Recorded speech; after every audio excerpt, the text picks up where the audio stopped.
Kenapa sih impression management itu penting? Karena mendekatkan kita dengan peluang ya dan tujuan. Kayak misalnya kamu ke dosen atau kamu ke bos di kantor ya, manajer di kantor. Gimana sih pasti ada kepentingan. Contoh mau ngajuin cuti, ya kan? Ngajuin cuti bahasanya seperti apa? Biar dia mengizinkan kita untuk cuti. Kita pengen mencapai itu kan. Nggak mungkin kan, bos gue mau cuti tolong dong ACC. Nah, kira-kira bosnya memang, kalau emang dia boleh cuti, tapi berkenan nggak sih? Paling yang ada, wah sikap nggak sopan, males juga gue ngasih lo cuti, lo aja mintanya kayak sembarangan, misalnya gitu. Sama juga dosen, kita minta tanda tangan buat skripsi, ya kan? Nah, itu juga gimana ya caranya bikin beliau dengan mudahnya tanda tangan, seperti itu. Jadi ada strategi, ada skenario seperti itu ya. Nah, gimana cara kita dekat sama peluang dan tujuan? Nah, ini ada impresi-impresi yang kita kendalikan, yaitu ya tadi, kesan-kesan santun, kesan-kesan sopan, dan lain-lain. Yang kedua, menjaga perilaku sesuai tempat dan porsi. Sudah pasti kita sering mendengar namanya behave, ya. Jadi emang kalau dimanapun kita harus tahu nih berperilaku seperti apa, gitu. Oke? Terus juga mempermudah kita membangun jaringan. Ya, saya seperti dengan Kak Audi, gitu kan. Oh, ternyata saya kan memang sering sekali tuh kalau lagi surfing di komunitas lain, saya ngelihat hal yang menarik, saya pasti pengen berkenalan gitu ya. Jadi simpelnya saya reach out ke Audi, kemudian saya kenalan karena saya pengen berjejaring dengan beliau. Karena mungkin saya lihat tulisannya bagus, artikelnya oke. Jadi ya hopefully saya bisa tahu lah tentang wawasan content writer atau apapun itulah gitu ya. Akhirnya saya DM dan lain-lain. Nah, di sini kan impresi yang saya bawa adalah saya mewakili entitas komunitas gitu. Oh, saya dari Kita Progresif. Kesan saya yang saya pengen sampaikan ke Kak Audi itu sebenarnya, Kak, kita ada di daerah yang sama loh. Kita punya interest yang sama di kepemudaan. Gitu. Jadi kita pasti akan kalau ngobrol juga ada bahasan. Dan itu akan dengan mudah diterima oleh Kak Audi pastikan ya. Karena ya gimana sih namanya sama-sama punya interest yang emang cocok, kemudian hobi cocok, merasa bahwa ini relasi yang bagus. Nah, ini kan yang memang harus kita kelola. That's why muncul personal branding. Nah, ini kan kaitannya sangat erat sekali ya. Jadi 3 hal ini yang menjadi pondasi utama kenapa impression management itu penting. Tapi banyak banget kalau di breakdown hal-hal yang memang ada benefitnya ya untuk kita bisa memahami ini. 3 kata kunci tadi adalah apa? Kontrol, kemudian manipulasi, dan juga kesan. Kita masuk ke beberapa pola pikir bahwa manajemen impresi hanya akan bekerja melalui proses komunikasi. Makanya peran individu, yaitu peran dunia psikologi dan juga communication, karena memang terjadi interaksi antara pemberi informasi kepada penerima informasi. Gitu. Jadi memang hanya bisa bekerja ketika ada proses komunikasi di sana. Nah, saya mau ingetin ke teman-teman semua, proses komunikasi tidak hanya verbal kan, ada juga non-verbal. Saya pengen ngebahas sedikit saja, karena sebenarnya saya masuk di magister komunikasi, oh ternyata komunikasi tidak sesederhana itu. Ya, cuma dari teori dan tradisi yang ada, saya ambil satu yang paling simpel lah. Intinya, unsur utama dari komunikasi itu ada 4. Intinya, tapi banyak banget teori yang menjelaskan ada hal-hal lain seperti itu ya. Cuma saya pengen membahas ini yang simple. Ada komunikator sebagai pemberi informasi, ada komunikan sebagai penerima informasi, dan juga ada channel atau media yang memang menghantarkan ya interaksi tersebut, kemudian ada efek, feedback. Sama yang saya lakukan sekarang. Di sini siapa yang menjadi komunikator? Boleh dong kasih jawabannya di chat. Siapa yang menjadi komunikator di webinar kali ini?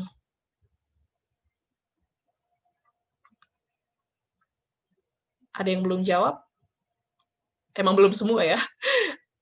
Kak Raudah, oke, saya berarti ya Fahmi. Siapa yang menjadi komunikan?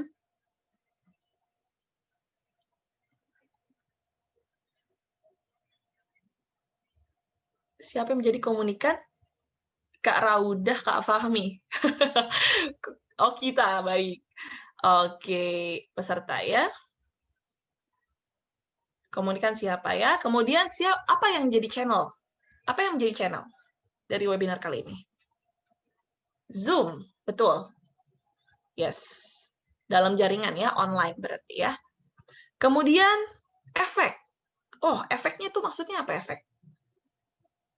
Nah, proses efek di sini ketika saya bertanya, teman-teman, siapa yang jadi komunikator? Saya memberikan informasi kan, saya memberikan pertanyaan. Saya menunggu respon komunikan. Nah, saya menunggu efeknya, saya menunggu jawaban teman-teman. Dan akhirnya teman-teman menjawab di sini, gitu. Jadi efek adalah umpan dan komunikasi itu bisa dikatakan terjadi ketika ada efek. Makanya kalau kita lagi ngomong berdua sama pacar, orangnya diem aja, orang ngambek, terjadi proses komunikasi tidak? Terjadi, karena dengan diamnya dia, itu memberikan informasi kepada kita bahwa, oh, dia sedang marah, gitu kan ya.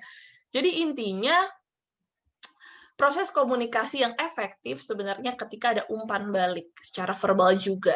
Tapi kalau ada non-verbal, kita bisa tetap bilang itu ada proses komunikasi. Tapi apakah efektif? Nah, ini kan bisa jadi salah persepsi. Karena makanya cowok kalau ngelihat cewek yang diem aja, kamu kenapa sih? Kamu ini sakit perut, atau kamu bete karena aku kesiangan, padahal dia diem karena habis ngelihat handphone pacarnya ada chat dari cewek, ya kan? Ditanya kenapa, jawabannya terserah. Jawabannya nggak apa-apa gitu. Makan apa? Makanya kan. Terserah. Nah, itu. Proses komunikasi tetap terjadi dengan diamnya perempuan, ya kan, diamnya cewek, tapi akan menjadi kita nggak punya jawaban pasti gitu. Makanya nggak ideal saya bilang ya. Oke, kita lanjut. Nah, saya mau bukan ngenalin, lebih mengingatkan lagi ya, reminder sama-sama. Kalau jenis komunikasi itu ada verbal dan juga non-verbal. Seperti tadi contohnya ketika verbal berarti memang ada lisan ya. Secara vokal itu ada lisan. Kalau non-vokal berarti kan kalau chatting kita nulis teks, ya kan, surat gitu kan, paper, pokoknya memang ada kata-kata yang jelas kalau di verbal. Nah, tapi kalau non-verbal itu kan ada dua juga nih, kebagi vokal sama non-vokal ya. Kalau vokal ya pastinya dengan suara, intonasi, desahan gitu ya. Gitu kan kayak ayolah gitu kan itu udah lisan ya. Tapi kayak nah itu kan tanda gitu kan. Kemudian power, warna suara gitu. Nah, non vokalnya apa? Ya ini gerakan, penampilan yang teman-teman saya bisa lihat sekarang kan, oh saya bermain tangan sekarang, kemudian ekspresi saya ketika saya bilang, "Halo, kenapa?" Gitu kan. "Apa kabar?" "Iya, saya lagi sedih banget sekarang, mohon maaf ya teman-teman." Nah, itu kan menunjukkan, apa ya, ada dukungan dari verbal saya. Makanya powerful communication yang emang impresif, pastinya ini udah optimal semua. Dari sisi verbal, non-verbal itu pasti optimal, karena dia akan berkolaborasi. So, itu akan menampilkan impressive communication, komunikasi yang sangat berkesan, yang punya dampak, yang kena banget, gitu. Oke, ada gesture, gerakan, penampilan, wajah, sentuhan, kita bersentuhan fisik. Kadang kalau misalnya kita lagi sedih, kenapa kita kayak ditepuk pundaknya, itu menandakan bahwa oh memang ini apa ya Mbak, turut kayak support lah, mensupport kita gitu, mensupport. Tenang, tenang, saya ada di belakang kamu ya. Terserah interpretasinya seperti apa, tapi itu akan membawa kita ke rasa tenang. Begitu.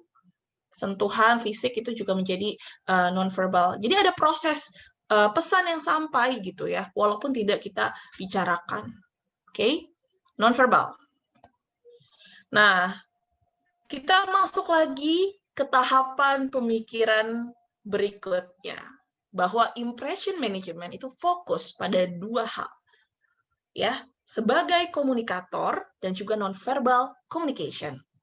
Jadi di sini yang mau saya sampaikan adalah, teman-teman ketika punya peran sebagai komunikator, itu kan berarti kayak contoh teman-teman mau ke dosen atau mau ke bos atau mau ke klien kita. Kita sebagai komunikator bilang bahwa meetingnya bisa nggak ya di reschedule yang tadinya jam 2 jadi jam 3. Gitu kan.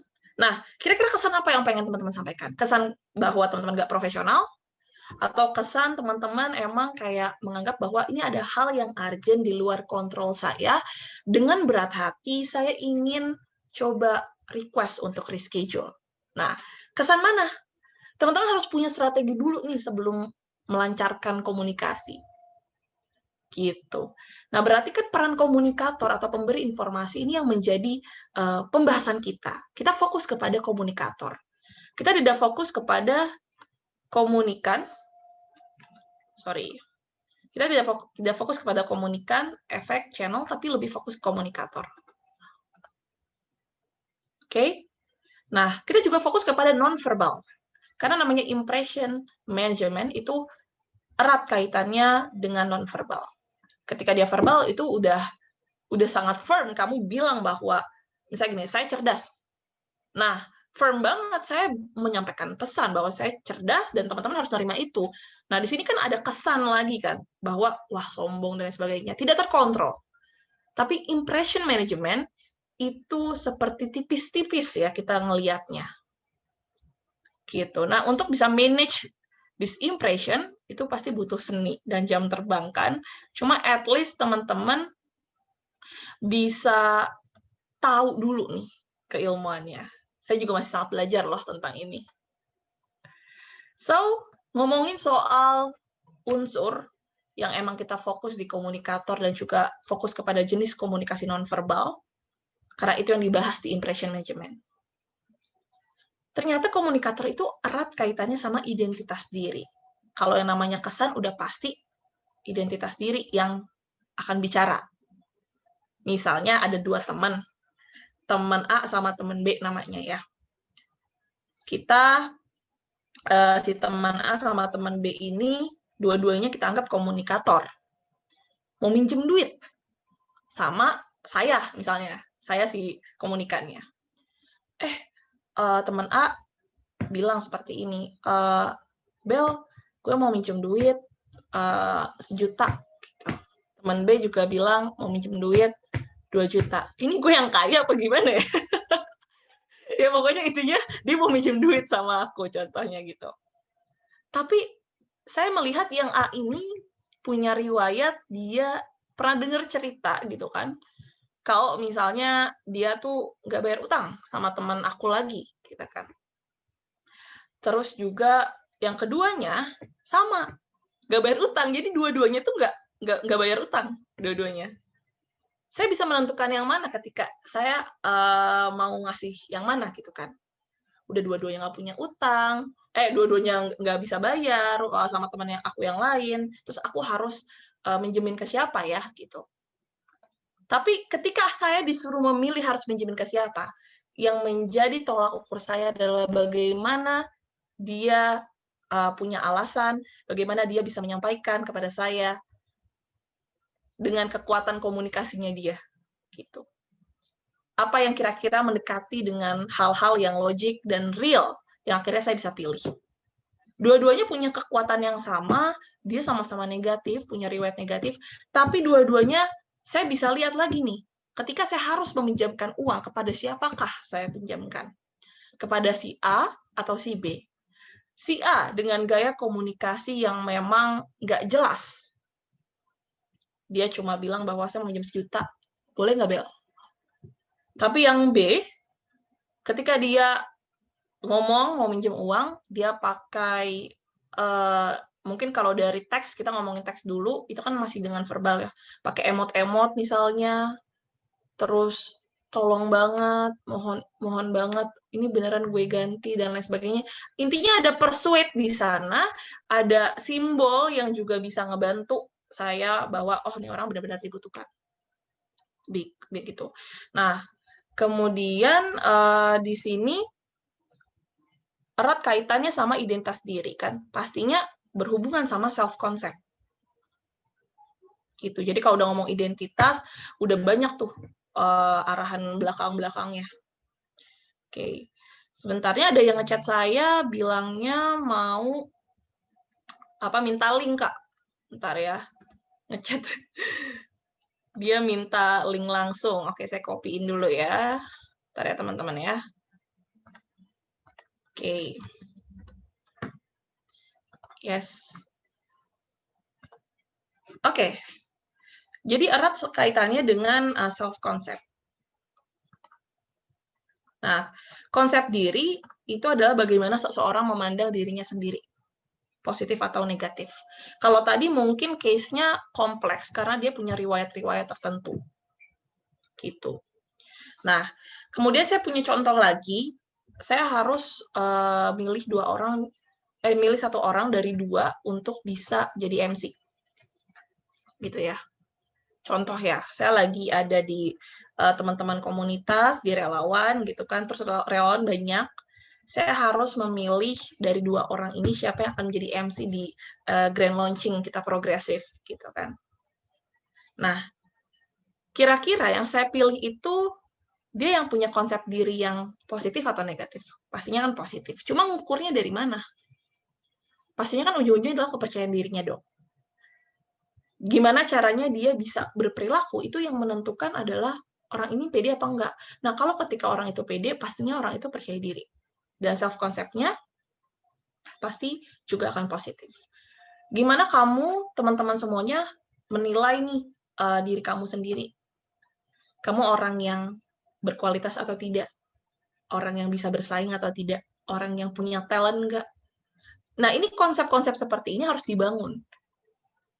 Karena kalau misalnya saya ngechat Kak Audi, ternyata saya hanya ordinary people, kira-kira responnya Kak Audi kayak gimana? Ini kita rela aja ya. Apakah dia mau ngajakin saya ngopi? Atau saya mau ngajakin ngopi, apakah dia mau? Gitu kan.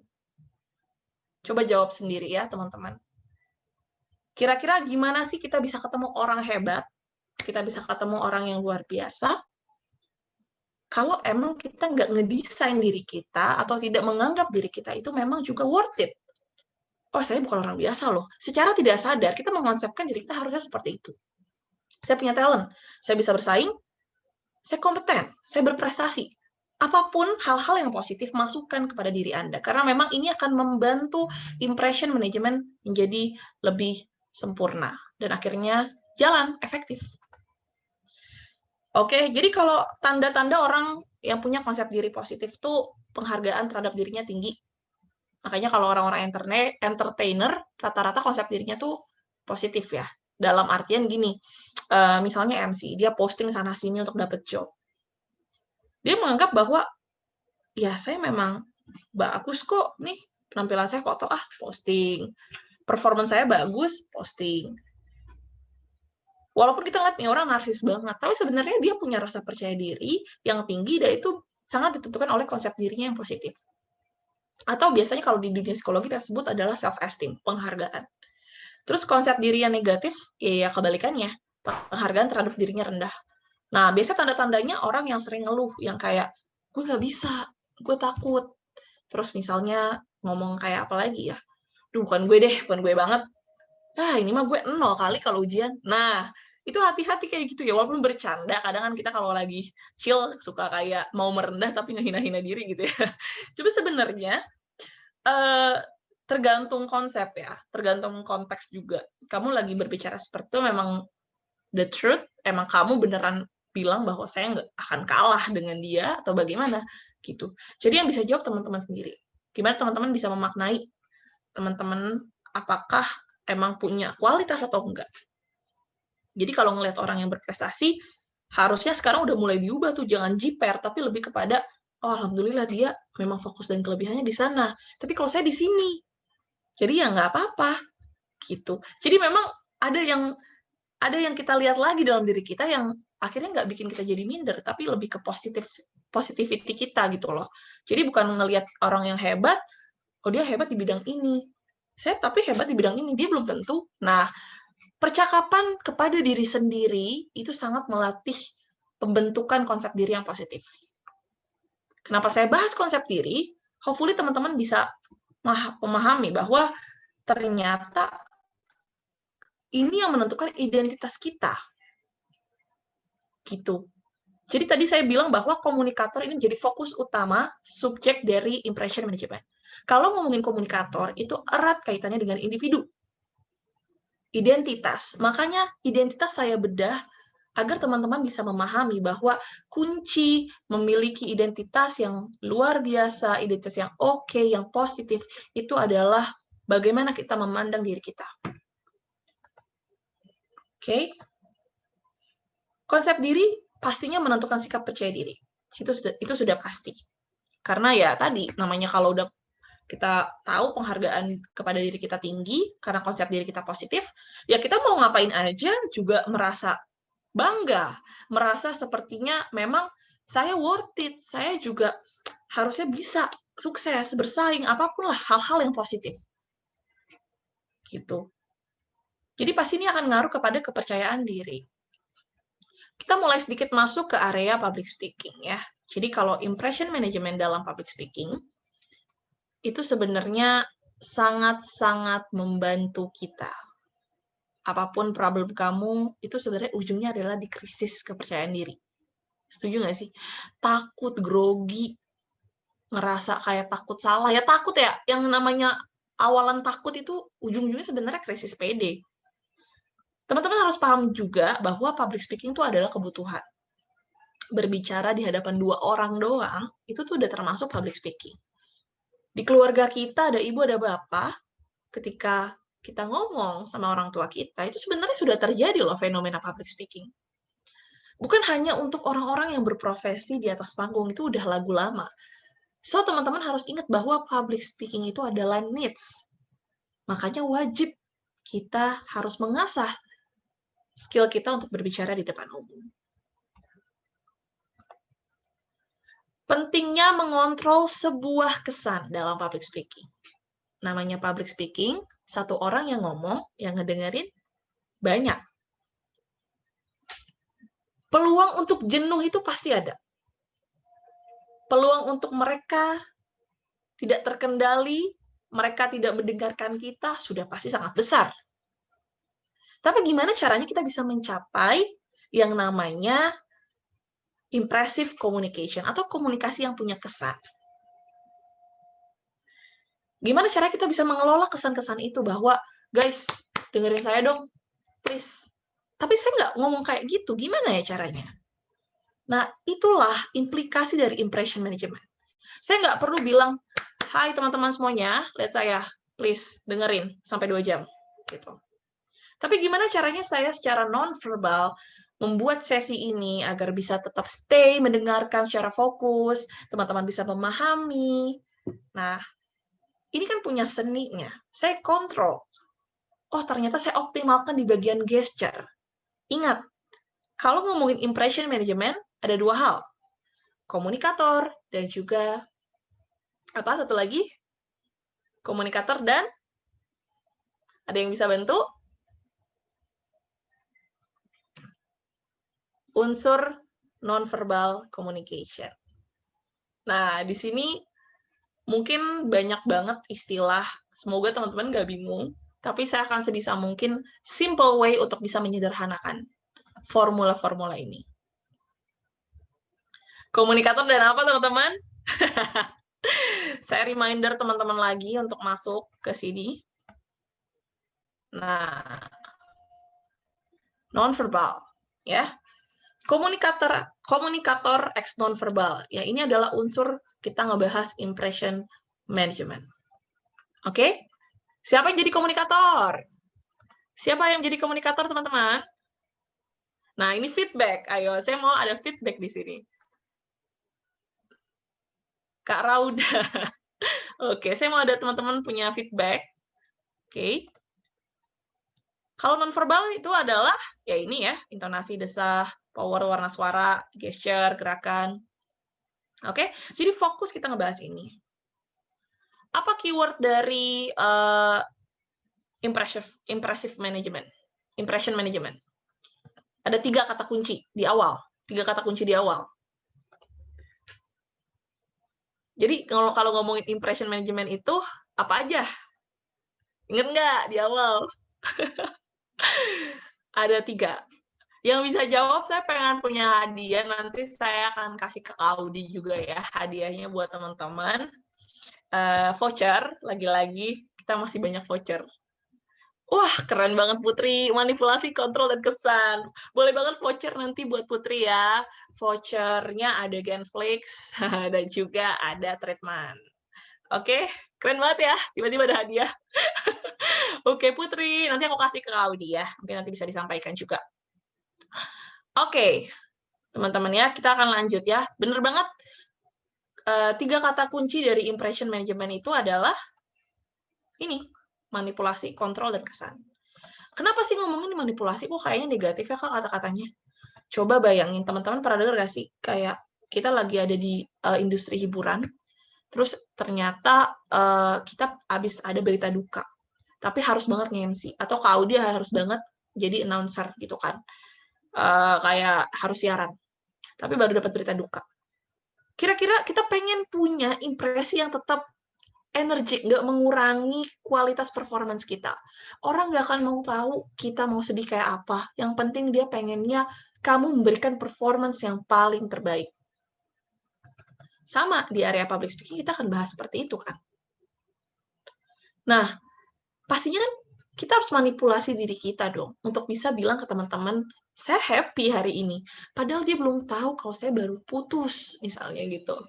Saya sedih semalaman. Saya manipulasi emosi saya kontrol agar kalian tetap menerima Bella yang happy, bukan Bella yang sedih. Maka dari itu kenapa impression management ini berhubungan dengan kontrol, manipulasi, dan juga kesan. Oke? Nah, ini penting banget di area public speaking, karena kan informasi akan optimal tersampaikan ketika teman-teman punya kondisi yang emang oke dan impresi yang jelas.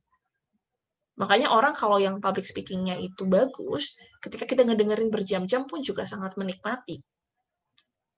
Karena dia sangat bisa mengontrol apa pesan dan tujuan. Ketika dia mau bilang, ini lucu, teman-teman harus ketawa. Sampai akhirnya teman-teman ketawa. Ketika ini bahasanya sedih, teman-teman harus menangis. Jadi ada permainan kesan yang kita bisa deliver dengan sangat smooth. Dan lagi-lagi saya bilang bahwa ini butuh jam terbang, karena ini berhubungan dengan seni, berkomunikasi yang baik. Maka dari itu, public speaking sangat membutuhkan yang namanya skill impressive atau impression management. Jadi, masalah utama dalam public speaking yaitu krisis percaya diri ya, takut, gugup, dan cemas. Di 3 poin ini. Nah, kalau ngomongin public speaking sendiri, kita juga harus tahu dong, kunci sukses orang bisa public speaking itu apa aja. Kita udah tahu nih pengetahuan tentang impression management. Ternyata teman-teman juga udah pastinya familiar ya sama Trivi ini. Di mana-mana juga udah dibahas. Ini sangat terkenal. Ini adalah hukum dari public speaking. Jadi memang ditemuinnya itu dari sebuah penelitian. Bahwa vokal itu ternyata punya proporsi 38%. Jadi suara saya yang penuh dengan intonasi harus bisa punya dinamika. Ketika saya mau bilang, halo teman-teman semuanya, apa kabar? Kira-kira teman-teman juga excited nggak buat jawab? Dibandingkan, halo teman-teman semuanya, apa kabar? Kira-kira lebih pengen ngejawab yang mana ya? Yang pertama atau yang kedua? Nah, Mehrabians, rule. Betul sekali. Kimo. Yang pertama ya. Kalau yang kedua, kenapa aku nggak mau jawab? Teman-teman apa kabar? Lemes. Datar ya. Ternyata memang proporsi 38%, kualitas suara ya, it's all about voice. Yang udah di breakdown tadi, intonasi, tone suara, terus juga power. Nah, ini ditentukan oleh vokal tuh 38%. Visual, penampilan. Siapa yang lagi berbicara sekarang? Bagaimana penampilannya? Bagaimana gesturnya, movement-nya? Kalau saya bilang ke kanan, saya bilang ke kiri, tangannya saya gerak juga. Terima kasih, bermain juga. Jadi ada seni performer yang sebenarnya di situ. Makanya visual tuh menentukan sangat tinggi, 55%. Seorang MC harus rapi, benar, karena memang dia menjadi Master of Ceremony, namanya juga MC, Master of Ceremony. Dia yang kontrol acara, pusat perhatian. Maka dari itu, dari sisi penampilan pun juga harus rapi, harus kita package dengan baik. Kemudian verbal, ternyata sangat sedikit ya, 7%. Kata-kata ini sebenarnya pengaruhnya nggak terlalu banyak. Jadi orang bisa termanipulasi ketika dia punya penampilan yang oke, luar biasa, dia bisa bermain gesture, suaranya dia oke, dia bisa powerful. Sebenarnya dia ngomong apa itu urusan yang lain. Tapi dia bisa menarik perhatian orang. Nah, ini adalah idealnya public speaking, kita bisa tahu bahwa memaksimalkan peran vokal, memaksimalkan peran visual dan verbal, dan akhirnya impression management menjadi sempurna. Dia bisa tereksekusi dengan baik. Nah, ini adalah teknik yang juga sangat membantu menyukseskan impression management. Visualization. Jadi, teknik ini adalah teknik imajinasi. Teknik visualisasi akan mengoptimalkan kamu dalam melakukan impression management. Ya kan? Imajinasikan segala sesuatu yang belum dan akan terjadi sesuai yang kamu inginkan. Contohnya banyak. Ketika saya wawancara di suatu tempat untuk bekerja, saya harusnya pada saat saya buat CV nih, besok saya mau interview, saya harusnya udah tahu di dalam gambaran saya, besok yang akan terjadi seperti apa, yang saya harapkan seperti apa.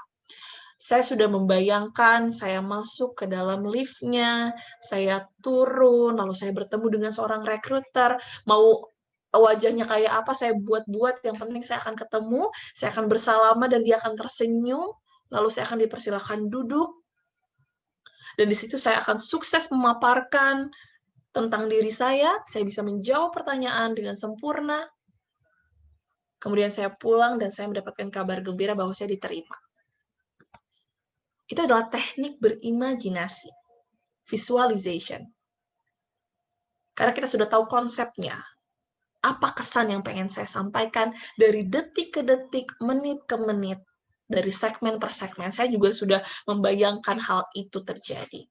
Dan jangan salah loh, banyak banget orang-orang hebat, penemu-penemu, founder-founder, Microsoft, terus juga ya orang-orang yang visioner, itu menggunakan teknik ini. Jadi jangan punya gambaran pasrah aja, tawakal aja. Tapi sebenarnya usaha kita tuh sebenarnya sangat ringan loh. Hanya bantu diri kita untuk bisa punya konsep, kira-kira kita mau ikhtiar nih, mau melakukan suatu hal dan pengen dapat pencapaian. Nah, apa yang pengen saya dapatkan dan harus berhasil atau tidak, itu sebenarnya ditentukan oleh imajinasi ini. Visualization. Gitu. Contoh lagi, teman-teman mau nembak cewek. Teman-teman harus udah ngebayangin ketika teman-teman mengungkapkan, itu harusnya udah lancar. Dan dijawab sama perempuan itu yes. Dia akan tersenyum, dia akan peluk teman-teman, terus teman-teman kasih bunga, dia happy. Padahal kan belum terjadi ya. Cuma itu sangat membantu teman-teman untuk bisa memperkuat impression teman-teman agar bisa sampai sesuai dengan tujuan. Namanya aja, apa sih keuntungan impression management? Keuntungannya apa? Mendekatkan kita dengan peluang dan tujuan. Sudah jelas. Udah deket banget tuh. Makanya harus ada teknik visualization. Nah, aku udah masuk ke ini ya, ke latihan. Jadi boleh banget dong Kak Audi dibantu siapa yang pengen coba bareng-bareng baca skrip. Saya pengen tahu apa skenario Anda untuk bisa menyampaikan pesan ini kepada kami. Ya, buat sobat millennials nih yang mau praktek baca skrip ini, nanti bisa dibantu untuk di-unmute ya. Bella bisa nge-unmute peserta gitu. Oke. Dan juga Siapa nih yang mau buat coba? Ya, buat Karin admin Zoom boleh yang laptop aku dijadiin admin. Ini keluar masuk soalnya. Tuh Fahmi tuh katanya mau tuh. Ma'aratus Soliha tuh katanya juga mau. Berarti Fahmi dulu ya yang tadi ini ya. Udah tuh aku udah aks tuh Iya. unmute. Bisa nggak Fahmi unmute? Halo Fahmi. Halo Kak, di sini lumayan Hai berisik, Fahmi. soalnya Gak apa-apa. hujan Oh iya, di mana sih Oh tinggalnya iya tadi? itu. di Bogor Kak. Oh Bogor ya, namanya kota Boleh hujan sekalian, ya. boleh sekalian dinyalain kameranya Fahmi biar kita bisa melihat. Oh iya dong bener. Karena kan non-verbal ya Kak. Ada permainan gesture juga nih, ada permainan mimik wajah. Bisa nggak kira-kira Fahmi? Bisa Nah, Kak. oke. Hai Fahmi, coba dibaca dulu skrip ini, kemudian kamu bisa menyampaikan impresi apa yang pengen kamu kasih nih ke orang-orang. Impresi artinya kesan ya. Kesannya bisa seperti, oh kamu adalah seorang public speaker yang baik, atau yang kedua, oh ternyata skrip ini ceritanya tentang apa? Kesedihan kah? Atau kebahagiaan kah?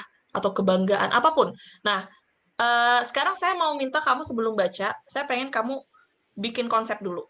Entah 2 kata atau 3 kata, terserah. Kayak contoh, saya pengen bikin skrip ini menjadi sedih, atau skrip ini membanggakan. Itu terserah kamu ya. Nah, tapi kamu jangan spill sekarang. Oke, kamu jangan spill sekarang.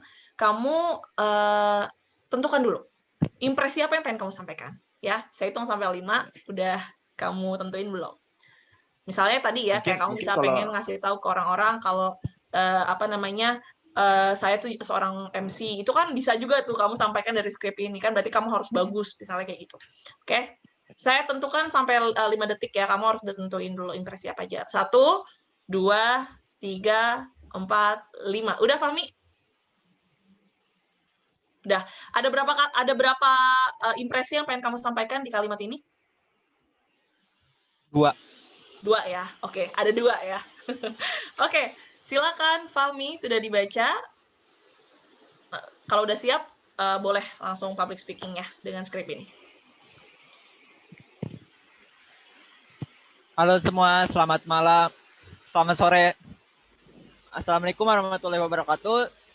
Saya sangat bangga untuk datang di acara kali ini, yaitu mengenai impression management, di mana saya bisa belajar banyak mengenai manipulasi, pesan, dan juga kontrol. Dengan begitu, saya bisa mengaplikasikan hal-hal tersebut dan bisa menjadi lebih baik. Oke. Kamu berarti tadi lagi ini ya, maksudnya mau improvisasi ya dari kalimat ini ya maksudnya ya? Iya itu, di improv. Oke, itu improv. Oke, sekarang kamu baca benar-benar skrip ini. Tapi kamu pahami dulu nih, ini sebagai apa nih? Atau pesan yang pengen disampaikan apa? Gitu. Oke, udah aman? Silakan kamu boleh baca. Halo, selamat datang di acara Generasi Milenial Terbesar tahun 2021. Saya senang sekali bisa hadir di sini, berjumpa dengan teman-teman semua yang luar biasa. Pastinya teman-teman semua bangga menghadiri acara kali ini karena pasti bakal banyak sekali ilmu yang bermanfaat dari komunikator. Oke, sip. Oke, aku mau nanya sama Kak Audi dulu deh sebagai moderator. Kak, coba kita tebak-tebak ya. Fahmi sebenarnya pas baca kayak gini dia mau menyampaikan kesan kayak apa sih?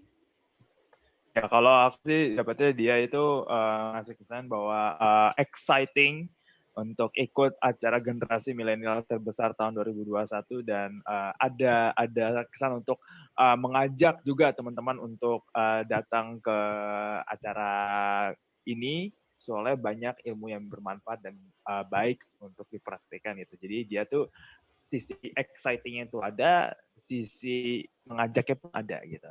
I see. Oke. Itu secara kesan ya, tapi kalau misalnya Fahmi, Kak Audi ada nggak kesan kayak nggambarin Fahmi ini orang kayak apa? Itu ada nggak yang kamu terima? Misalnya, oh dia kayaknya emang public speaker nih atau apa gitu, terserah. Apa yang kamu bisa terima, Kak? Kalau aku dari sisi itunya sih agak kurang dapat ya. Soalnya aku rasa cara penyampaian Fahmi yang kayak tadi itu bisa dilakukan oleh siapapun. Oh, oke. Jadi sisi personality keunikan dari si Fahmi itu tuh dari baca skrip tadi maupun improvisasinya itu yang satu doang yang aku dapat bahwa dia cukup bisa mengimprovisasi skrip. Iya. Kan. Jadi dia tuh cukup apa ya? Ada sisi kreativitasnya lah gitu kan I dalam see. komunikasi. Gitu. Tapi Apakah cara penyampaiannya itu bisa dilakukan oleh siapa aja. I see. Apakah profesi Fahmi dekat atau familiar dengan dunia public speaking? Menurut kamu, Kak Audi, tadi dulu. Fahmi jangan jawab dulu. Aku mau nanya Audi dulu. Tebak-tebakan, siapakah Fahmi? Kak Audi, menurut Kak Audi, Fahmi gimana? Profesinya apakah dekat dengan aktivitas public speaking? Ya sih enggak.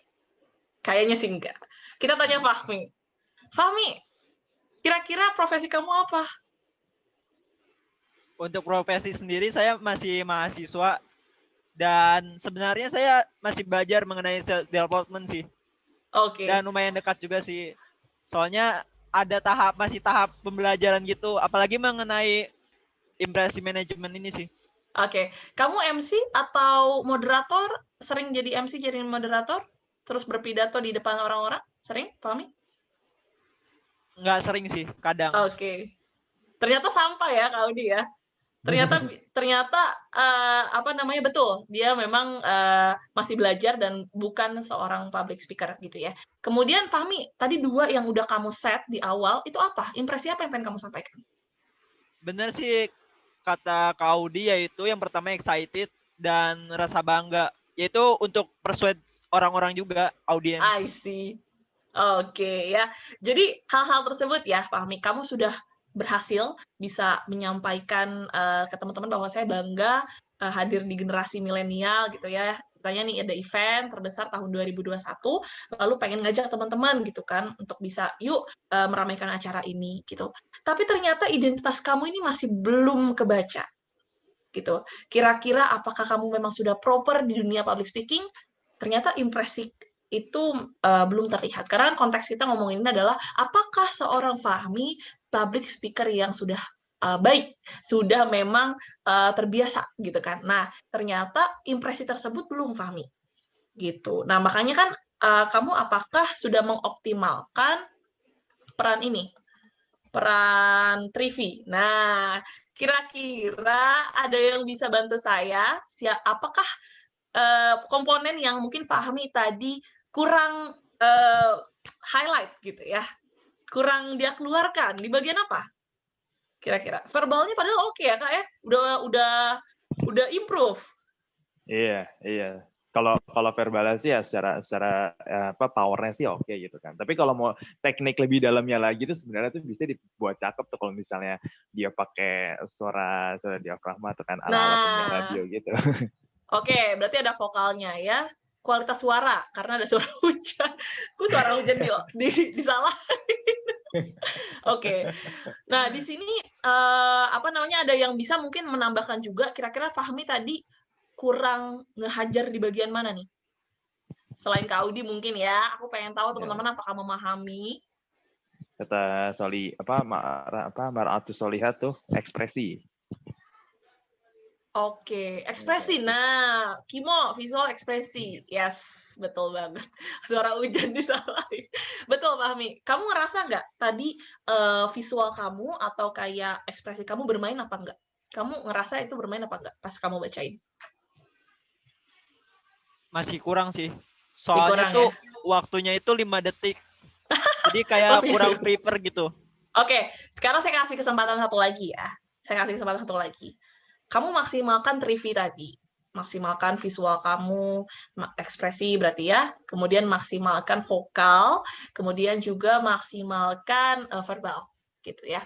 Ini bacanya ini aja, teks ini aja. Jadi kamu nggak usah improve dulu. Kamu baca teks ini, saya pengen tahu impresinya kamu seorang public speaker yang oke atau enggak, yang baik atau enggak, yang familiar apa enggak, saya pengen tahu. Oke. Coba dipahami, baru nanti kalau sudah siap, silakan.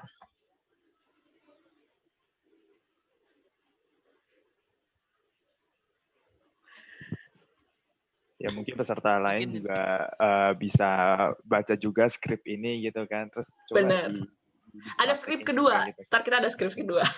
Iya, ada skrip kedua. Jadi yang mau coba masih ada kesempatannya. Iya. Fahmi, sudah siap? Siap. Maksimalkan trivia. Silakan Fahmi. Halo, Selamat datang di acara Generasi Milenial Terbesar tahun 2021. Saya senang sekali bisa hadir di sini, berjumpa dengan teman-teman semua yang luar biasa. Oke, thank you Fahmi. Sejujurnya ada improvement Fahmi, ada progress. Tapi memang harusnya kamu bisa main body language juga, kemudian ekspresi kamu lebih tajam gitu ya. Ya mungkin di sini bisa dipraktekkan juga ya, sama misalnya aku pengen coba, Kak Audi juga boleh coba ya, kayak halo, selamat datang di acara Generasi Milenial Terbesar tahun 2021. Saya senang sekali bisa hadir di sini berjumpa dengan teman-teman semua yang luar biasa. Nah, kira-kira apa yang kamu bisa tangkap tuh dari apa yang tadi saya contohkan? Body language-nya lebih kerasa. Yes, betul banget Fahmi. Thank you Fahmi ya, sudah bermain-main dengan skrip 1. Semoga Fahmi juga sudah bisa paham untuk mengoptimalisasikan 3V tadi dan juga impresi apa yang pengen kamu sampaikan. Kira-kira emang kamu nggak apa-apa kalau orang-orang tahu kalau emang kamu nggak familiar sama public speaking, atau mungkin kamu juga sebenarnya mau ngelihat orang-orang tuh menganggap kamu, saya sudah oke loh public speaking-nya. Nah, itu tentukan dulu, baru kamu bisa menjadi performer yang oke. Oke, Fahmi? Thank you. Sip. Next, untuk skrip kedua. Siapa yang mau coba bermain-main dengan skrip kedua ini? Aku, Kak. Tuh. Dengan Mak Ratus ya? Iya, Oke. Dipanggilnya siapa? Marsha. Marsha. Oke. Iya, Marsha, dari mana asalnya Marsha? Jakarta, Kak. Boleh dinyalain Jakarta. kameranya, Marsha. Nah, Marsha dari Jakarta. Iya, Marsha, sudah dengar juga tadi ya percakapan aku, Kak Audi, dan juga dengan Fahmi.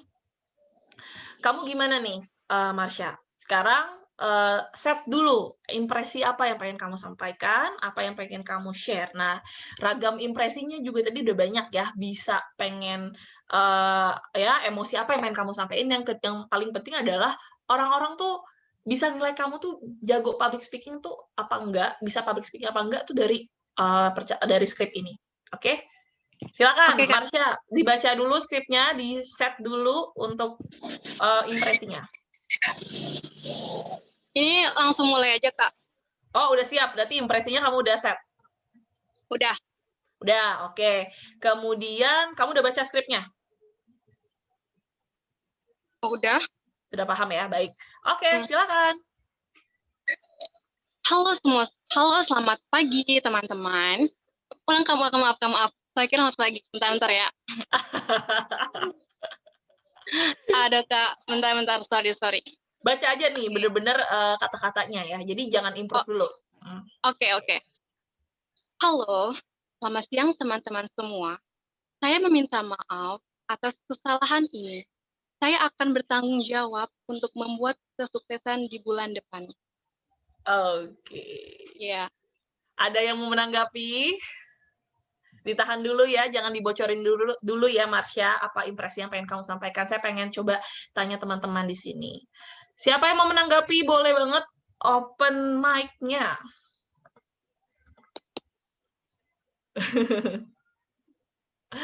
Siapa nih yang mau menanggapi? Ayo, Vivi. Masih ada nggak Vivi? Nah, masih ada tuh. Kimo, ayo Kimo. Halo Kak Bella. Hai Kimo. Gimana Kimo? Pengen coba nomor 1 ya. Apa?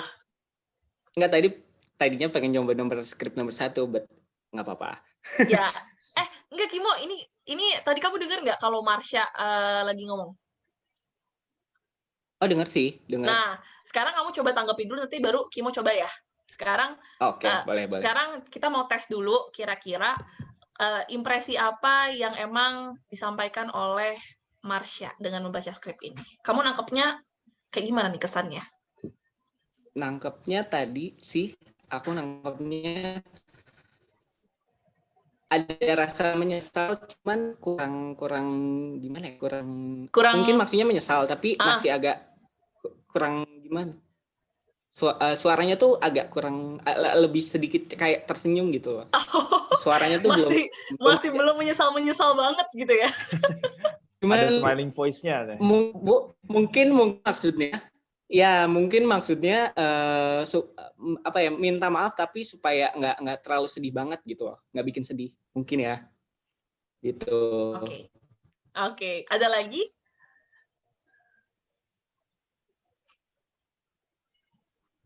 Wah, kayak jaringan Kimo ya. Ya udah sih udah. Oke, kalau kalau untuk Marsha sendiri, kira-kira dari sisi sebagai public speaker yang emang sudah terbiasa familiar sama aktivitas public speaking, menurut Kimo, Marsha sudah oke belum ibarat ya dari sisi public speaking-nya? Atau kayak emang dia seorang MC, dia emang udah terbiasa menjadi moderator? Kira-kira bisa nebak nggak?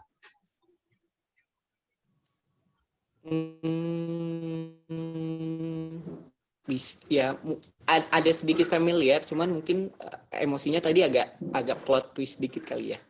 Soalnya tadi lancar sih. Agak plot twist. Oke. Familiar ya. Oke. Aku mau coba tanya sama Marsha. Marsha, kira-kira impresi apa yang emang pengen kamu sampaikan sebenarnya? Iya sih Kak, benar. Tadi saya ingin minta maaf sama audiens kalau itu ada miss sesuatu dalam acara tersebut, tapi ingin menyampaikan tuh secara profesional gitu Kak, nggak menunjukkan kesedihannya gitu. I see. Kemudian untuk profesi sendiri, kamu udah biasa jadi MC atau emang udah familiar sama dunia public speaking?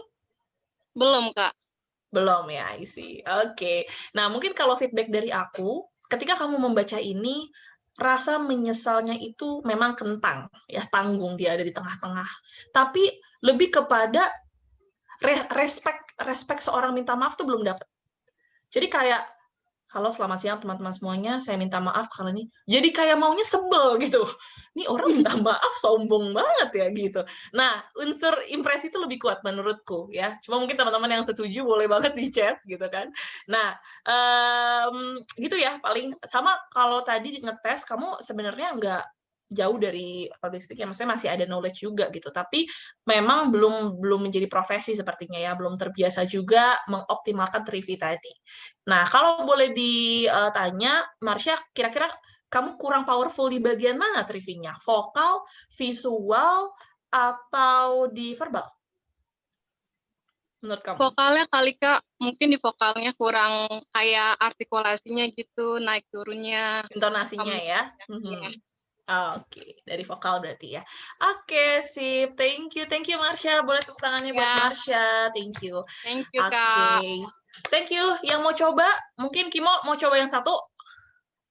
Apa yang dua? Yang satu kayaknya ya. Satu boleh. Oke. Impresinya sudah ditentukan mau menyampaikan apa kepada teman-teman semua yang ada di sini? Ada berapa poin? 2 sih.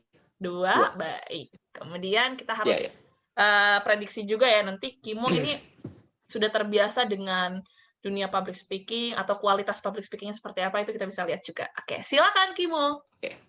Oke, baik.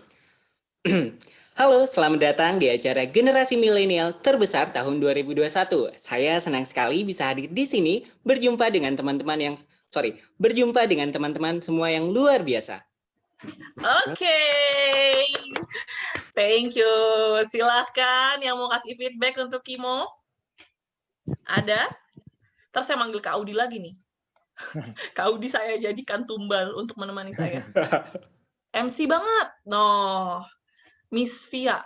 Kimo mah udah keren. Wede. Itu ada Miss Via. Ya itu ada Miss Via tuh ketua bidang public speaking Rumah Milenial tuh yang thank you Miss Via. Selama 10 tahun. Udah biasa bicara tuh Kimo. Oke, intonasi oke. Mantap, oke-nya gede ya. Oke, ya kan? MC banget. Thank you. Kimo, kira-kira apa yang mau disampaikan sebenarnya dari sisi kesan dulu, bukan profesi ya? Kesan sih lebih ke dan lebih ke welcome gitu loh. Oke, fun dan welcome ya. Yes, oke. I see. Kemudian untuk profesi sendiri emang kamu sebagai apa sekarang? Apa memang erat kaitannya dengan dunia public speaking? Untuk profesi saya sekarang sebagai freelancer untuk voice talent sih. Voice Gitu. talent, I see. Pantesan, Pantesan, renyahnya ngeliat kedengeran ya Kak Audi ya. Suaranya udah suara voice talent. Masih memang. belajar. Masih belajar. Suara VO nih. Betul. Satu kelas aku sama Kimo, Kak Audi, kita Ya. belajar Oke. bareng di kelas yang sama. Betul. Oke, siap. Thank you, Siap. thank you. Thank Kak Audi, you. ya, thank you, Kimo. Ini masih ada waktu atau bagaimana, Kak? Masih ada dong. Kan Oke, berarti mau ngetes lagi? Siapa yang mau coba lagi kita? Boleh kalau misalnya ada yang mau coba. Ada yang mau coba lagi mungkin sebelum Tadi kayaknya next? ada deh. Siapa? Siapa tadi ya? Oke. Itu Mutia Fauzia. Jadi mau nyoba.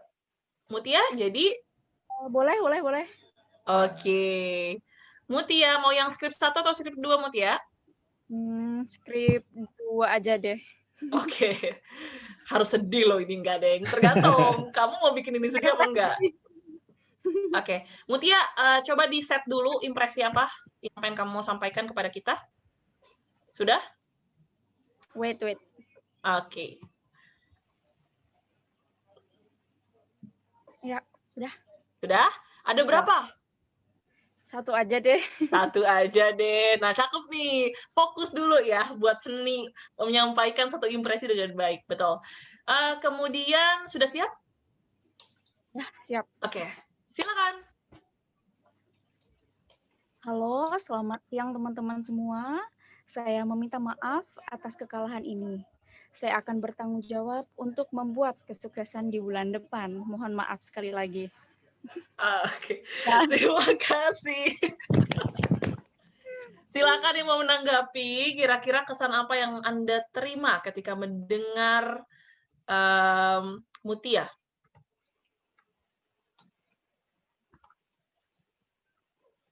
Ya, silakan yang mau ngasih feedback, komentar di kolom chat. Halo kita. Farhan, baru bergabung ya. Iya. Hai, kira-kira ada yang mau memberikan tanggapan? Kira-kira ketika kamu mendengar tadi Mutia sedang berbicara, apa sih kesan yang emang kamu terima? Apa informasi yang dia sampaikan?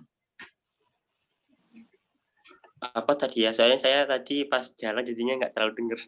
Oh, Farhan. Oke, Mutia berkenan untuk mengulang. Bisa diulang, Mbak Mutia. Ada kesempatan loh untuk memperbaiki Mutia, mungkin tadi belum bagus menurut kamu bisa perbaiki di sekarang. Silakan. Siap. Halo teman-teman. Halo, selamat siang teman-teman. Halo siang teman-teman semua. Saya meminta maaf atas kekalahan ini. Saya akan bertanggung jawab untuk membuat kesuksesan di bulan depan. Saya ucapkan mohon maaf sekali lagi. Dan terima kasih. Silakan Farhan.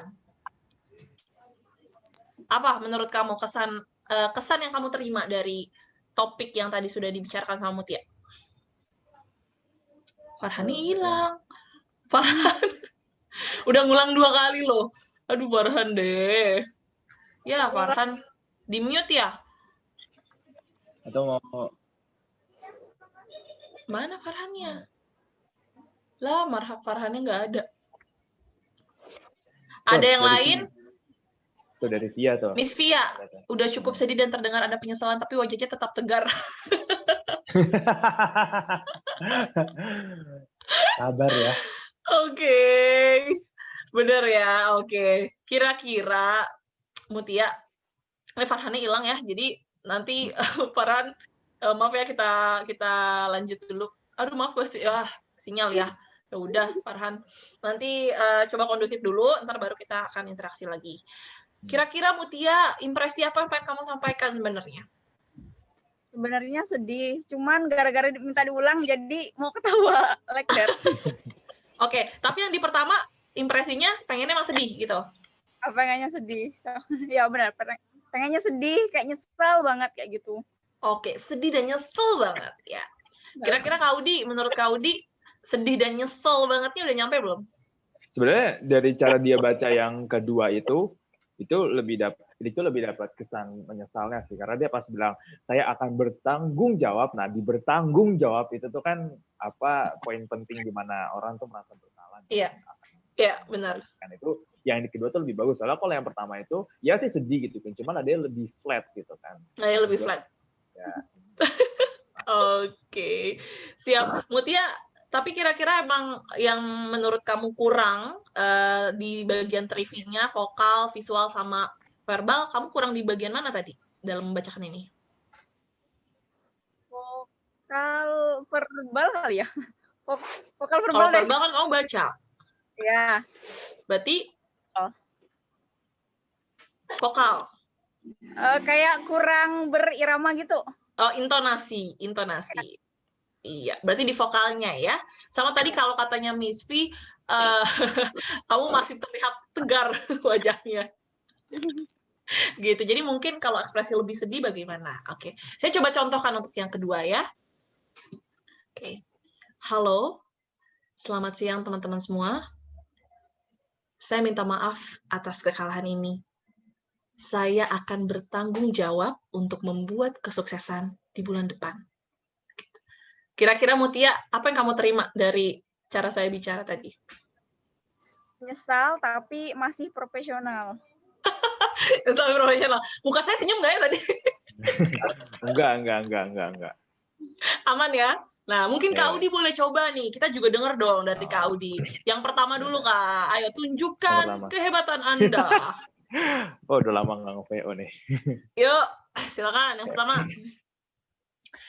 Halo, selamat datang di acara Generasi Milenial Terbesar tahun 2021. Saya senang sekali bisa hadir di sini, berjumpa dengan teman-teman semua yang luar biasa. Wih, optimal banget nih trivinya. Emang beda kalau announcer ya. Gila, keren banget. Mantap. Voice tahun abis. Yes. Oke, tadi Udah lama banget gak PO.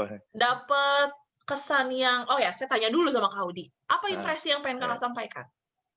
Ya, yang jelas welcome lah, kan karena itu kan selamat datang kan. Jadi kayak benar-benar welcome di tahun 2021 karena itu kan kayak tahun baru, artinya kan ngasih semangat baru. Jadi pas di tahun 2021 tuh dinaikin 2021. Jadi kalau bukan jadi kalau 2021, nah itu bukan menurun, kalau kan jadi kan kayak awal tahun tapi kok loyo gitu kan. Jadi terus teman-teman semua yang luar biasa ya. Emang teman-teman semua ini milenial ini semuanya luar biasa kayak. Jadi welcome-nya ya yang sangat berasa dapat juga bagaimana bisa membuat itu menjadi luar biasa gitu ya, memvisualisasikan bahwa kegiatan itu luar biasa. Oke, nice. Yang kedua Kak, silakan. Yang kedua, mana dia skripnya? Oh itu. Halo, selamat siang teman-teman semua. Saya minta maaf atas kekalahan ini. Saya akan bertanggung jawab untuk membuat kesuksesan di bulan depan. Oke. Pertanyaan saya, Kak Audi apa yang pengen disampaikan impresinya? Pertama-tama minta maaf karena kalah, ya kan, dan kedepannya akan lebih baik lagi. Baik, oke. Personality-nya ada yang bisa tebak teman-teman kira-kira impresi yang disampaikan sama Kak Audi dengan membacakan skrip tadi, sosoknya seperti leader yang bagaimana ya kira-kira? Ketua yang seperti apa? Ada yang bisa jawab nggak? Kalau nggak bisa nanti aku bantu. Kira-kira dari cara bicaranya sebagai mungkin ketua panitia gitu kan, meminta maaf, kira-kira personality-nya apakah Kak Audi ini orang yang seperti apa secara leader? Leader yang bertanggung jawab, humble, easygoing. Wow. Oke, impresi yang saya terima ya. Impresi yang saya terima itu adalah sosok leader yang gentleman. Karena dia ada strong point-nya yang dia sampaikan dari nada tersebut. Jadi kayak dia tetap tidak lemah dengan kehancuran itu, tapi bagaimana dia juga meminta maaf dan akan membayar segalanya. Waduh, luar keren biasa ya. Sip, thank you Kak Audi, thank you Mutia Fauzia, thank you banget Mutia. sudah berpartisipasi. Ya. Thank you banget, kita akan masuk ya ke tips and trick-nya. Ya. Jadi tadi udah latihan, pemanasan, segala macam, kita udah paham juga, oh ternyata harus kita buat skenarionya dulu ketika teman-teman mau ketemu sama klien. Kayak misalnya di dunia VO ya, kita mau ketemu sama produser, kita mau ketemu sama ya klien kita. Gimana caranya kita bisa memberikan kesan kepada mereka? Oh, saya adalah VO yang baik, yang profesional. Oh, saya adalah orang yang sudah berpengalaman. Tapi saya tetap pengen humble. Jadi ada skenario konsepnya dulu. Oke? So, ngomongin soal komunikator atau pemberi informasi kepada kita ya, kita harus tahu identitas diri kita mau dibawa kemana. Nah, ini erat kaitannya dengan konsep diri. Konsep diri yang positif, gimana sih cara ngebangunnya? Yang pertama adalah kita harus produktif. Karena dengan produktif, kita punya kerjaan, kita menstimulus, kira-kira dari sisi insight, kita udah memperkaya insight, memperkaya mindset, tukar pikiran dengan orang lain, kita berinteraksi, kita bisa belajar dari kesalahan. Nah, ini produktivitas akan menunjang konsep diri yang positif. Karena kita nggak akan jadi insecure. Kita bisa ngelihat dunia lebih luas dengan adanya kegiatan. Self-love, mencintai, menerima diri sendiri, yang paling terburuk dari diri kita, yang paling terbaik dari diri kita. Kita harus akui keberadaannya. Oh, saya memang sudah jelas keburukan saya di sini. Saya terima dan saya pelan-pelan cintai. Jangan diabaikan, jangan didinai, tapi kamu terima dan kamu memang menganggap bahwa ya ini kekurangan saya. Tapi fokus terhadap kelebihan. Fokus terhadap apa yang emang kamu bisa. Dan itu akan meminimalisir rasa insecure. Yes, teman-teman saya memang sudah sukses. Sudah menjadi bos, sudah menjadi ini. Tapi kira-kira saya ini seorang MC yang keren, saya jam terbangnya bagus, saya punya job yang oke, saya bisa punya kemampuan voice misalnya. Nah, fokus sama kelebihan. Kita tone down lagi. Kita tone down lagi agar kita bisa tetap mencintai diri kita dan akhirnya kita bisa percaya diri. Gitu. Helpful, ternyata dengan kita menolong, itu punya proporsi yang sangat luar biasa loh. Bikin kita jadi bisa menghargai orang lain. Kita bisa bersyukur. Kita bisa ngerasa bermakna. Kayak contoh kecil. Misalnya, saya ke Kak Audi lagi, ini contoh Kak Audi lagi, kan saya pengen yang relate aja ya. Saya lagi nyari mentor untuk kita progresif. Mentornya buat program saya. Saya minta ke Kak Audi dong, karena kan mungkin ada referensi. Kak, mentor siapa ya untuk di bidang A gitu kan. Pertanyaanku adalah, Kak, saya lagi nyari mentor di bidang A, kakak tahu nggak kontaknya si A? Oh, tahu, dikasih dong. Dia menolong saya, Kak Audi ini menolong saya, karena saya bisa bertemu, berakses dengan si A tersebut. Hanya dengan sederhana mengirimkan kontak.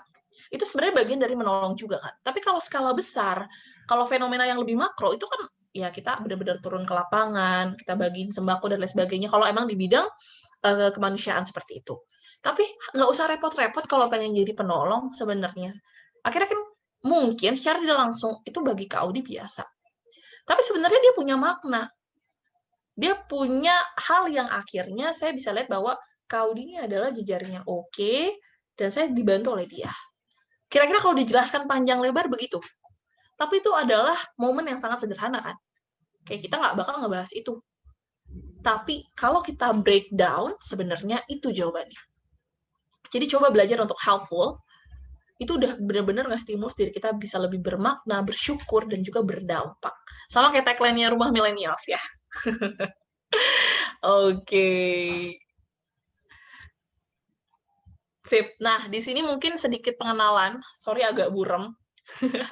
Jadi intinya kalau ngomongin kita progresif, value-value seperti ini yang memang saya juga sampaikan. Jadi yang saya sudah bilang bahwa kita bergerak di self-development, mulai dari pencarian passion sampai dengan kita bisa menjadi seorang yang profesional. Nah, caranya ini progresif. Jadi ibaratnya resep rahasianya ini ada di progresif ya. Kita ruang lingkupnya di komunikasi sosial dan psikologi. Ini sekedar pengenalan. Fokusnya kepada mahasiswa, fresh graduate, sama freelancer. Usia kita 20-30. Kita juga ada panggilan kepada teman progresif, ada yang namanya hopper, sedang mencari passion, ada yang namanya fighter, sedang berjuang mencapai passion, dan ada seorang achiever, yang emang dia sebenarnya udah achieve dengan passionnya, tapi pengen lagi, yang lain. Gitu. Kayak contohnya aku sebagai MC, lalu aku pengen coba merambah ke VO, gitu, lagi belajar lagi. Oke? Oke. Question. Thank you, teman-teman. Luar biasa. Kasih tepuk tangan virtual dong buat Bella atas pemaparan materinya nih. Keren banget ya.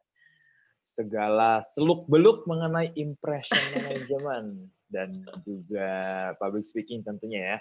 Ini udah dijelasin semua sama Bella. Thank you. Dan buat millennials yang mau tanya, silakan tulis aja di kolom chat. Formatnya nama _ asal kota _ pertanyaan. Nanti bakalan saya bacain. Terus sebelum kita ke pertanyaan ya Sobat Millennials, ya, kita mau tanya-tanya dulu nih sama Bella nih.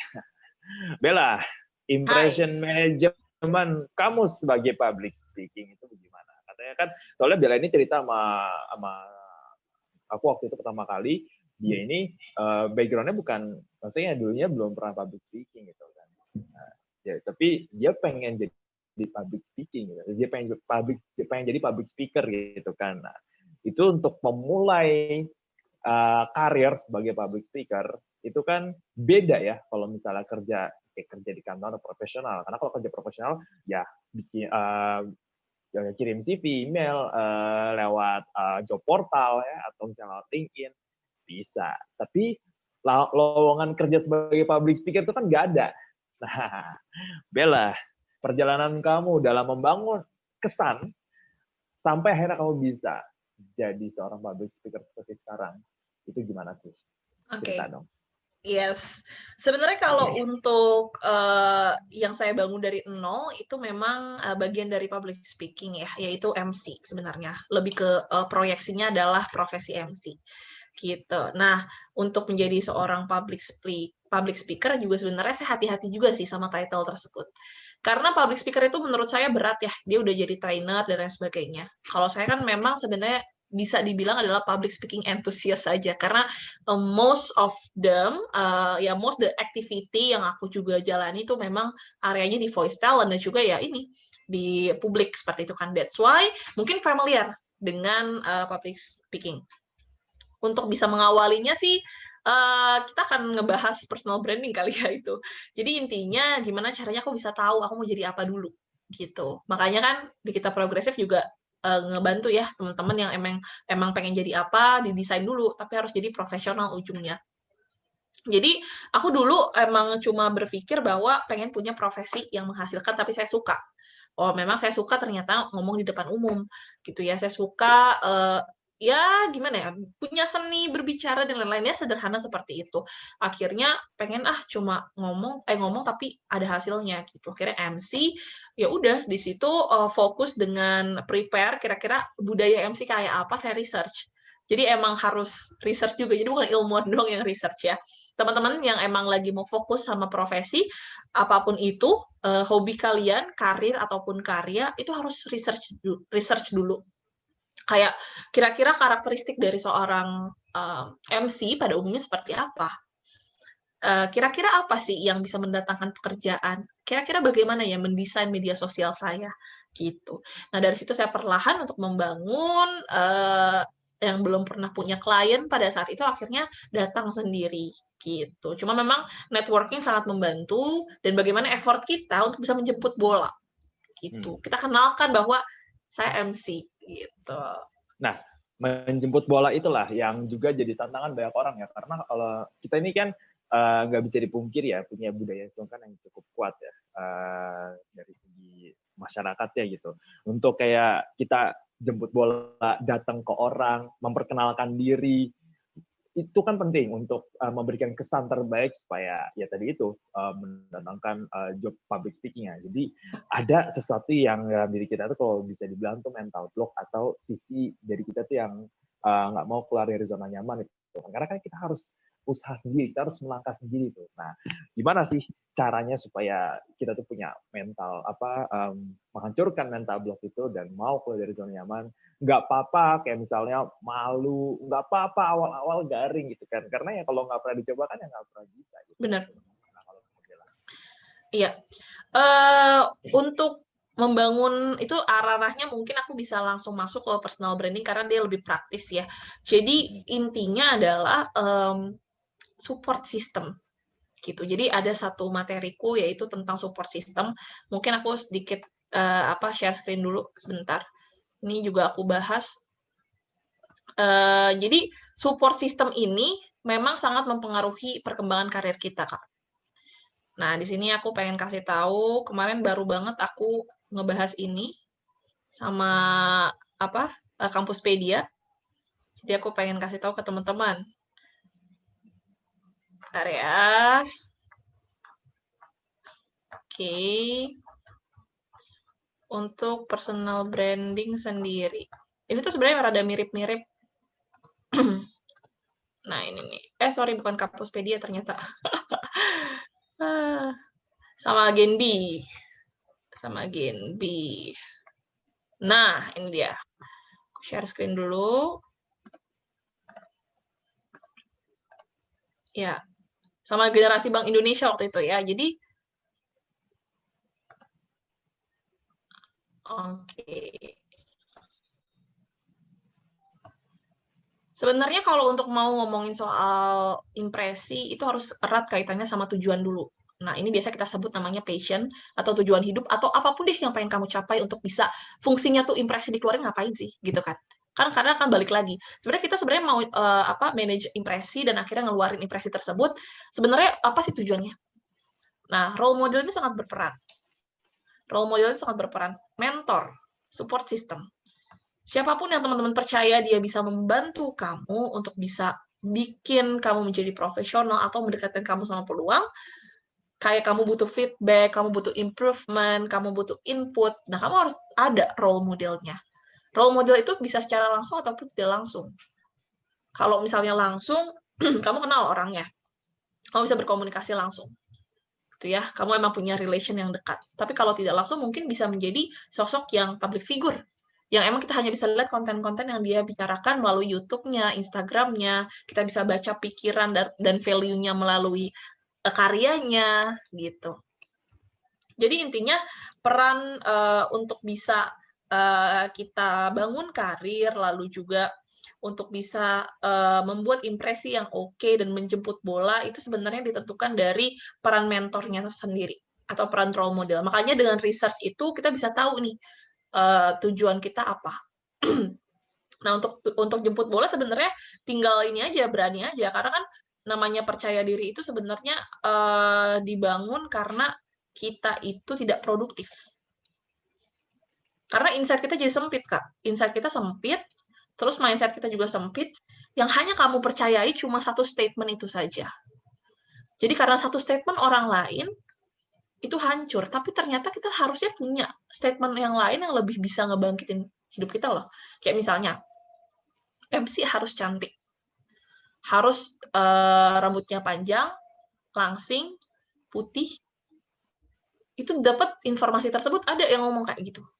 Tapi ketika saya tidak mau berbicara, berdiskusi dengan orang lain, saya tidak berinteraksi lagi dengan orang lain, mungkin interaksi itu didapatkan dari kegiatan-kegiatan lain ya, which is kita harus produktif dong, berarti harus punya kegiatan dong. Ketika saya memang tidak produktif, saya akan fokus dengan statement itu saja. Apakah saya bisa menjadi MC lagi? Saya sudah akan minder, malu, saya nggak akan mau lanjut. Tapi ternyata saya bertemu dengan sosok-sosok yang ternyata meng-counter statement itu. Dan itu saya bisa dapatkan dari kegiatan dan interaksi dong. Tapi saya nggak tahu ada di mana kegiatan tersebut. That's why saya memperbanyak peluang agar terus produktif. Agar insight kita itu bisa semakin kaya, semakin banyak. Begitu, Kak. Oke, terima kasih Bella atas jawabannya. Kita langsung aja nih ke pertanyaan Sobat Millennials. Ada Amalia Rahmadani dari Purbalingga. Bagaimana memberikan impresi yang positif saat berkomunikasi tanpa terlihat berlebihan? Mungkin boleh dicontohkan, Kak? Waduh, di challenge nih. Impresi yang positif saat berkomunikasi? Nah, kira-kira impresi kamu terhadap saya apa, Amalia, dari tadi? Nah, itu dia. Kan Bella kan udah sharing materi nih ya, dari tadi awal sampai ada sesi praktek. Nah, itu kesan apa yang nempel di kamu nih soal Bella nih? Apakah dia terlihat berlebihan, positif tak berkomunikasi atau gimana? Iya, Mungkin bisa bener tulis di banget. kolom chat. Boleh banget tuh, lihat. Atau teman-teman atau sobat milenial yang lain kalau misalnya punya Menyenangkan, komunikatif, Kak. betul. Nah, itu dia tuh, menyenangkan dan komunikatif. Jadi Bella bagaimana? Oke. Ya. Oke. Gimana ya cara memberikan impresi yang positif saat berkomunikasi? Pastinya dengan kita bisa manage impresi kita itu tidak bohong. Kita harus punya skill set yang disupport gitu ya. Jadi intinya belajar untuk upgrade diri, bagaimana kita punya keilmuan di bidangnya, itu memang menentukan gitu. Nggak akan bisa lepas. Jadi intinya terus semangat buat upgrade diri kamu tentang apa yang kamu pelajari, kamu asah terus, karena itu yang menjadi konten agar orang tersebut bisa sesuai dengan porsinya gitu. Dan ini lagi-lagi masalah jam terbang aja, training. Dulu mungkin setahun yang lalu saya tidak seperti ini, bisa jadi kan ternyata ada improvement, itu karena apa? Oh, karena memang kita terus latihan gitu. Hal-hal kecil kayak baca berita, kemudian nonton-nonton YouTube yang memang di bagian public speaking, kemudian kita bisa ngelihat performer idola kita. Misalnya saya mengidolakan ada Najwa Shihab, saya kayak senang dengan bagaimana dia membawakan sebuah event. Nah, itu saya bisa coba resapi kan pelan-pelan. Saya praktekkan lagi di webinar yang pertama, yang kedua, ketiga, keempat, seperti itu. Lalu kalau secara sehari-hari mungkin ya, kalau secara sehari-hari sebenarnya ya fokus dengan proporsi 3V tadi, karena memang yang menentukan kesuksesan dari impression management adalah bagaimana vokal dan juga visual kamu bisa optimal gitu. Jadi kalau sampai kamu bilang ke dosen, lagi-lagi dosen ya contoh saya, mau minta tanda tangan tesis, tanda tangan disertasi atau apa, bagaimana sih bisa mendapatkan tanda tangan mereka? Apakah, Bu, saya buru-buru Bu, tolong minta tanda tangannya, verbalnya salah, udah nggak sopan, ngomongnya aja nggak ada santun-santunnya. Kira-kira tanda tangannya diterima nggak? Kita dapatkan nggak? Saya rasa enggak. Itu kan tujuan dan peluang kita kan pengen deket dong. Karena emang tujuannya, peluangnya untuk mendapatkan tanda tangan tuh harusnya sedekat mungkin. Gimana caranya? Ya caranya, saya maksimalkan di 3V saya. Assalamualaikum Bapak Ibu, Assalamualaikum Bapak, mohon izin Pak, saya sudah menyelesaikan, ada verbalnya dulu. Mohon diperiksa Bapak, saya semoga bisa mendapatkan tanda tangan Bapak. Terima kasih Pak, gitu. Jadi kayak bisa di-combine semua. Oke. Terima kasih Bella. Bagaimana Lia? Apakah sudah terjawab pertanyaannya? Kita beralih ke Fahmi dari Bogor. Oke. Aku satu isu di mana hal ini sering terjadi khususnya di sosial media dalam proses typing. Terkadang hal yang kita beritahu berbeda perspektif dari yang orang lain terima karena tidak adanya ekspresi muka timbulnya kesalahpahaman. Yep. Saya mungkin tidak seperti Kak Rauda yang sudah expert dalam impression management. Jika terjadi hal seperti itu, bagaimana problem solving selain klarifikasi? Klarifikasi kayak YouTuber aja ya. Sama satu lagi nih, ada pertanyaan tambahan dari Fahmi. Salah satu 3V, public speaking, ada vokal. Bagaimana cara mengetahui penekanan kata yang tepat? Baik, oke. Keren banget Fahmi.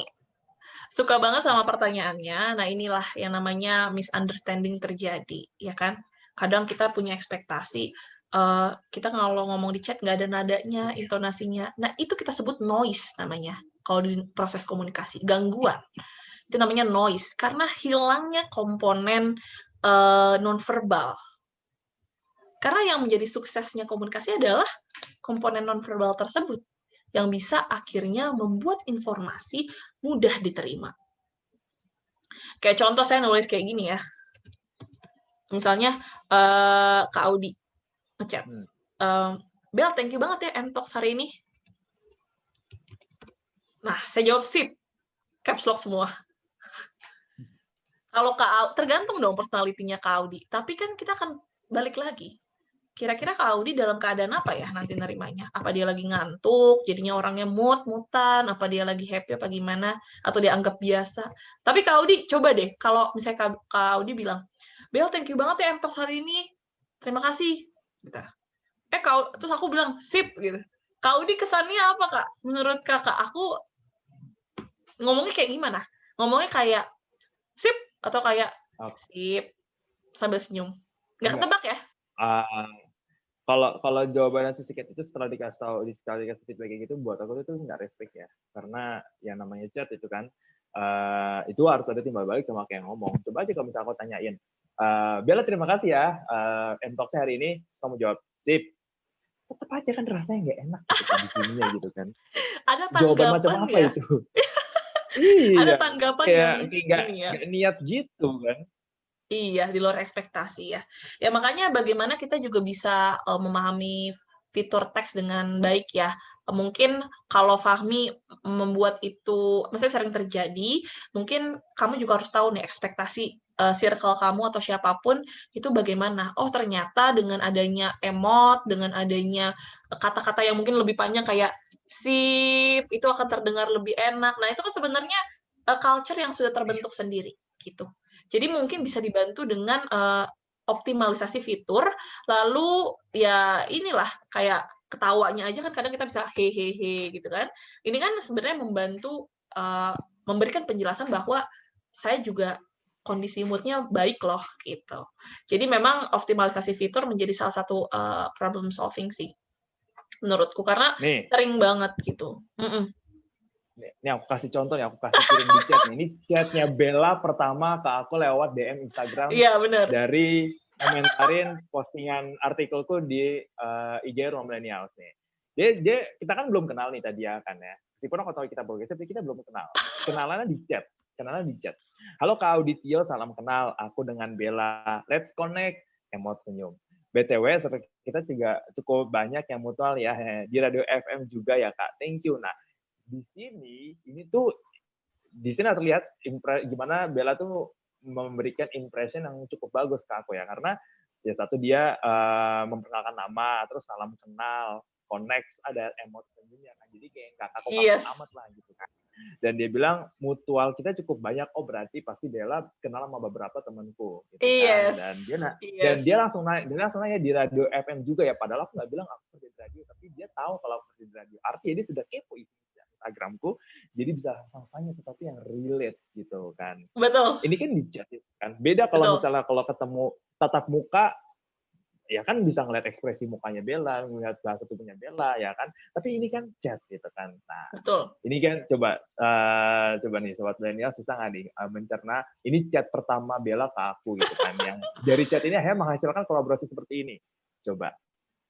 Nah, dan akhirnya saya bisa hadir di sini, kita bertemu sama Kak Audi karena kekuatan kolaborasi, karena mungkin Kak Audi percaya bahwa saya mampu bisa sharing session dan lain sebagainya. So, kira-kira skenario saya dari awal sebelum ketemu Kak Audi itu apa? Oh, saya pengen berjejaring sama Kak Audi karena saya pengen Rumah Milenial sama Kita Progresif berkolaborasi. Dan yes, ternyata skenario itu terjadi.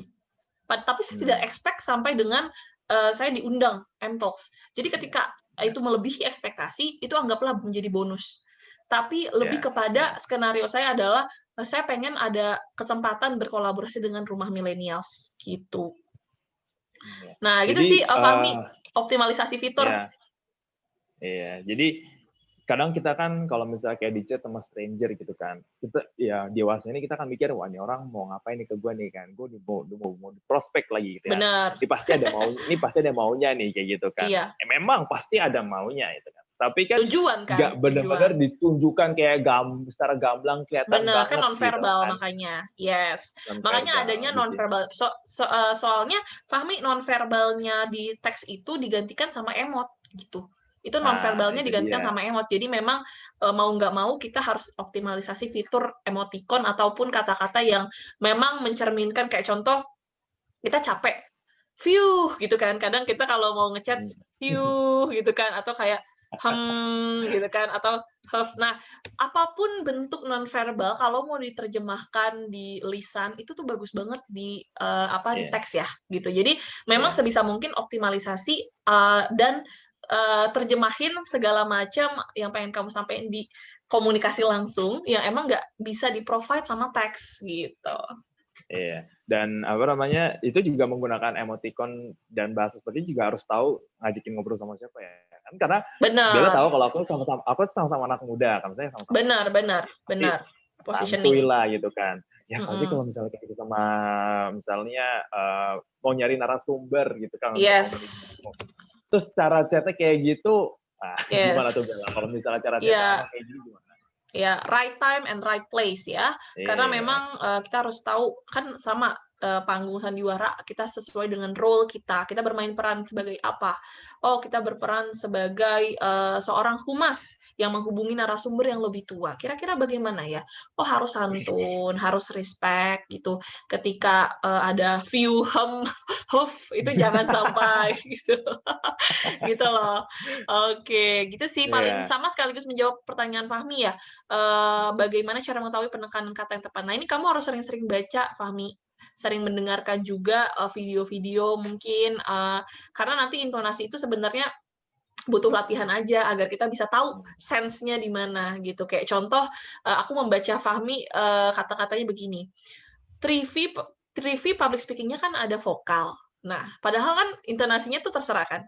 3V public speaking-nya kan ada vokal. Bagaimana cara mengetahui penekanan kata yang tepat? Nah, itu bisa juga kayak 3V public speaking-nya kan ada vokal. Bagaimana cara mengetahui penekanan kata yang tepat? Ada juga misalnya 3V public speaking-nya ada vokal. Bagaimana cara mengetahui penekanan kata yang tepat? Nah, beda-beda tuh. Nah, maka dari itu intonasi tersebut kan bervariasi karena kita sering mendengarkan ya, kayak kita sering melihat konten yang juga secara alam bawah sadar bisa jadi referensi kita gitu. Banyak baca, banyak nonton. Baik. Oke, thank you Bella. Dan kita sudah jam 5:30 bentar lagi Yep, maghrib. Jadi Bella tolong benar. langsung aja ke closing statement-nya. Oke, wah ada closing statement ya. So teman-teman, Nih.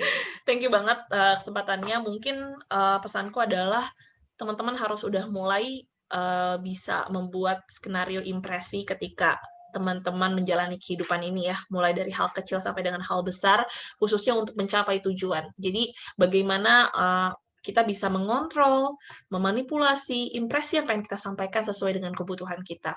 So teman-teman juga harus bisa fokus dengan kemampuan public speaking ini juga sangat menentukan kesuksesan teman-teman ya dalam mencapai segala sesuatu. Karena seni berbicara nggak akan pernah bohong. That's why kenapa kita bisa berinteraksi. Interaksi itu tidak akan pernah terjadi dan disebut interaksi ketika tidak adanya komunikasi. So, kekuatan psychology, communication itu sangat powerful. Dan teman-teman harus ingat bahwa hal tersebut butuh waktu untuk bisa kita pelajari. Seni menyampaikan pendapat, seni menyampaikan kesan, itu juga butuh waktu. Yang penting teman-teman semangat untuk fokus dan juga terus mencoba. Terima kasih teman-teman semuanya. Oke, terima kasih. Tetap terus mencoba karena tidak ada kesuksesan yang instan ya. Karena mie instan aja dibuat pakai proses produksi. Makannya aja yang cepat. Oke, kita mau sesi foto dulu nih sama sobat milenial sebelum kita menutup sesi hari ini. Boleh dibuka dulu kameranya, kita akan berfoto. Semuanya, ayo dibuka yuk kameranya.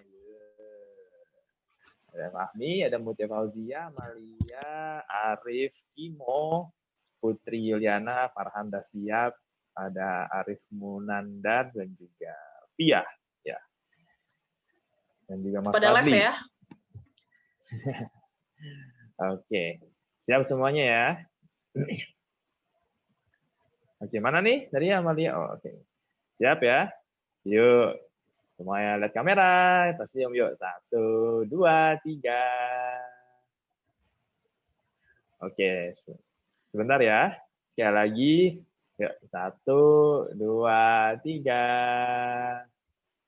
Oke, terima kasih Sobat Milenials yang sudah hadir pada hari ini. Terima kasih Bella sudah Terima kasih memberikan Kak materi Audi. yang sangat luar biasa. Semoga bermanfaat untuk sobat milenial semua dan juga milenial dan juga kita progresif bisa berkolaborasi lagi di lain waktu. Jangan lupa untuk sobat milenials follow Instagram rumah.millennials untuk mendapatkan berbagai info, acara-acara, webinar dan juga banyak banget ya ilmu-ilmu yang bisa didapatkan dari acara webinarnya dari Rumah Millennials dan juga Kita Progresif @kita progresif. Yang mau belajar self improvement juga boleh banget nih belajar sama Kita Progresif karena di situ banyak banget materi-materi webinar, materi-materi pelatihan online yang bagus banget dan sayang banget untuk dilewatkan. Jangan lupa juga visit rumah.millennials.com karena acara hari ini bakalan ada liputan artikelnya di mana nanti saya juga akan menulis acara hari ini. Jadi buat sobat millennials yang mau dapetin rangkumannya bisa langsung juga visit di rumahmillennials.com. Oke, terima kasih sekali lagi untuk sobat millennials yang udah hadir pada hari ini.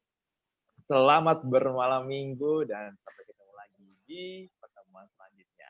Dadah, salam berdaya, berkarya, bermakna.